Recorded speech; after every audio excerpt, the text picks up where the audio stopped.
Psalm 91. Uyo anogara panzvimbo yokuvanda yewokumusoro-soro achazorora mumumvuri waWamasimba Ose. Ndichati pamusoro paJehovha, ndiye utiziro hwangu nenhare yangu, Mwari wangu wandinovimba naye. Zvirokwazvo achakuponesa parugombe rwomuteyi napadenda rinouraya. Achakufukidza neminhenga yake, uye uchawana utiziro pasi pamapapiro ake.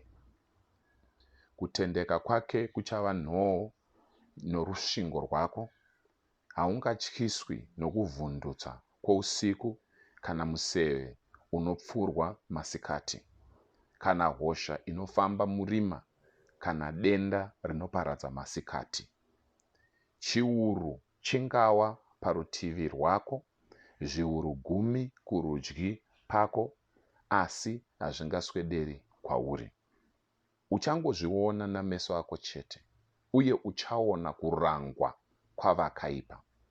Kana ukaita vokumusoro-soro ugaro hwako, kunyange Jehovha, iye utiziro hwangu, ipapo hapana chakaipa chichakuwira.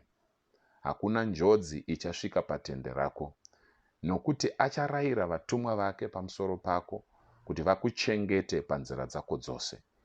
Vachakusimudza mumaoko avo kuti rutsoka rwako rurege kugumburwa padombo. Uchatsika pamusoro peshumba napamusoro pechiva. Uchatsika-tsika shumba huru nenyoka. Nokuti anondida, ndizvo zvinotaura Jehovha, neni ndichamununura, ndichamudzivirira, nokuti anoziva zita rangu. Achadana kwandiri, uye ndichamupindura. Ndichava naye pakutambudzika, ndichamurwira, uye ndichamukudza. Ndichamugutsa noupenyu hurefu, uye ndichamuratidza ruponeso rwangu.